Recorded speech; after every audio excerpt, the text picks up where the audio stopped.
everyone, how you doing? Welcome back to Shred Guitar in the 80s.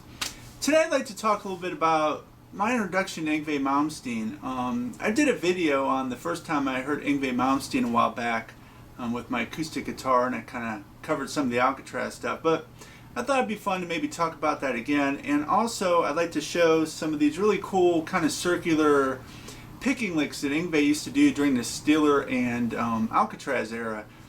He still does them some, but back then they were really kind of like a focal point of some of his solos, where they were just breathtaking in the articulation and speed.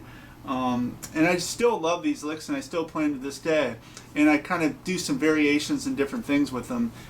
Some just like Yngwie, and some a little different, and I'll share that with you. Before I get started, I'd like to talk a little bit about how I first heard of Yngwie Malmsteen. In 1982, there was a issue Guitar Player that had Frank Zappa on the cover, and I had been buying Guitar Player for about a year at that point, and they had a column in the back called Spotlight Column, which I talked about in a previous episode, and it was run by Mike Varney of Shrapnel Records. And in that issue, it was pretty amazing because they had Yngwie Malmsteen, I think he was 19 at the time, if I'm not mistaken. They had Paul Gilbert, and I think they had the violinist even, Mark Wood. It's been a while since I've seen it. But, you know, the Yngwie Malmsteen stuck out, for one thing, because of his name. The spelling in that was just, you know, once you see it, you couldn't forget it. And another thing was his influences, and I was really into Ritchie Blackmore. And I think, if I'm not mistaken, he listed like Bach and maybe Blackmore and possibly Al Di Meola as his influences. Fast forward about a year, I was reading Hit Parader magazine. This is the November '83 issue. And Hit Parader was just like, I loved Hit Parader. You know, I was a hard rock, heavy metal kid. AC/DC, Van Halen, Ozzy, Sabbath, Deep Purple, all those bands were the bands that of my youth, and they were like superheroes to me, you know. They were larger than life. In this November '83 issue, I was thumbing through it, and they had this little section every month called Heavy Metal Happenings, which is kind of a cool section. And like in this issue here, they talk about Bark at the Moon with Ozzy, Van Halen finishing up what would be 1984, which is cool. Ian Gillan on tour with Black Sabbath, great album they put out with them. Talking about Rush. But one thing that was really cool, they have a little blurb. It says, San Francisco's Shrapnel Records continue to release some of the best heavy metal albums around. The label's recent releases include Hawaii and Steeler. Now, Hawaii would have Marty Friedman and Steeler Yngwie. And the cool thing was, I remember in another Heavy Metal Happenings, they talked about this wonderkin guitar player leaving Steeler to join Alcatrazz. So, you know, Yngwie was kind of on my radar, and I was kind of intrigued by his influences. Fast forward yet again to 1984, I was over at a friend's house, and we were playing cards and having a couple beers on a Friday night, and we were listening to the local radio station WMMS in Cleveland, and a song came on that was just kind of a AOR-oriented song. It wasn't anything that I would normally kind of rush out and buy. It was kind of a little bit more Foreigner, I thought at the time, or along those lines, than the hard rock stuff I was listening to.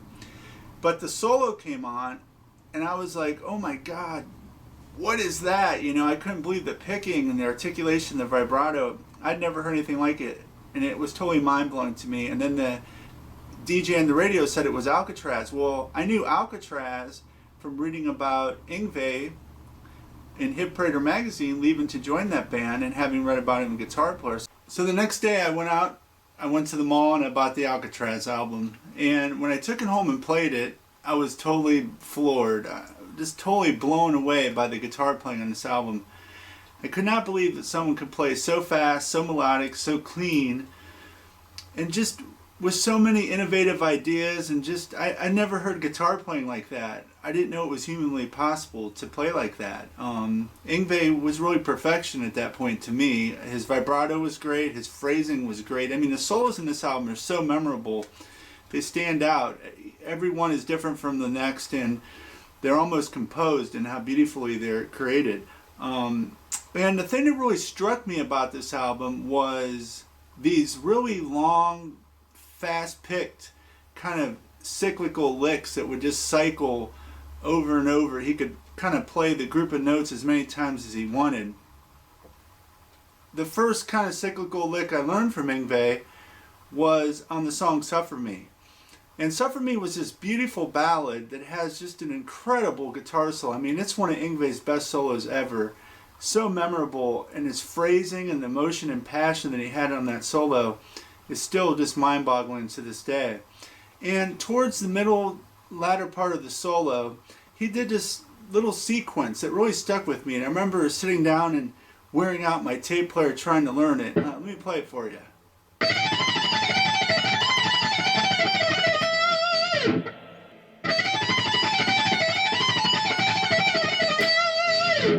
So the whole lick kind of slow in tempo is this.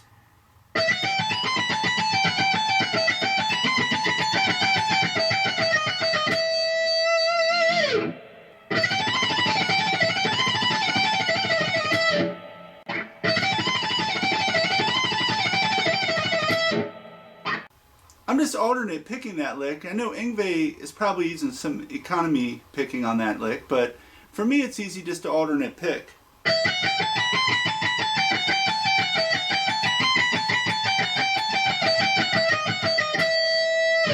For me, the most important thing is the left hand. I kind of pick my fingers up so the notes don't ring together. And you can start that on the downbeat, or you can start it on an eighth note, the and. A nice variation of that is if you play B minor, we can play these notes.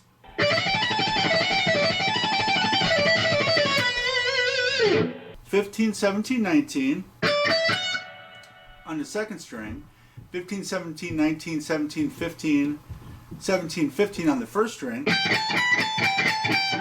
then 19, 17, 19 on the second, back to 15 on the first, and then 19, 17 on the second. So we get this. Then we'll go 6 notes straight up, 15, 17, 19 on the second, 15, 17, 19 on the first. Then we're going to go 17, 15, 17, 15, go down to 14. So we get... Then we're going to play 17, 15, 14 again. And then we're going to go 17, 15, 17 on the second to 14 on the first. And then we're going to go 17, 15, 14 twice on the second to 16 on the third. So we hear this a whole lick slow.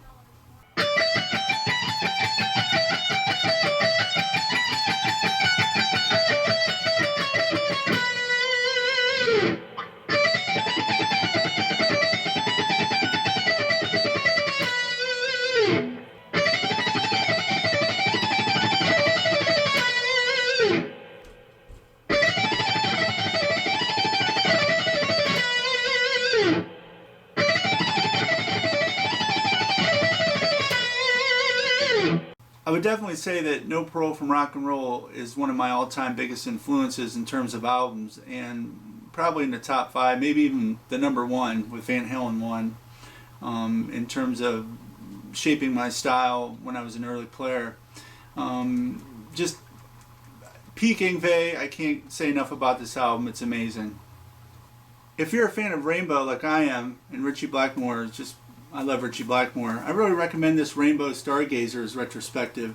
It has 4 DVDs included that kind of cover all the band's career up to probably the 90s. And it also has some great photographs in the book, a nice history of the band, some nice color photographs. It has different articles by different people, different writers from, I think a collection of articles from magazines and stuff like that are in it also. Great photos of Ritchie.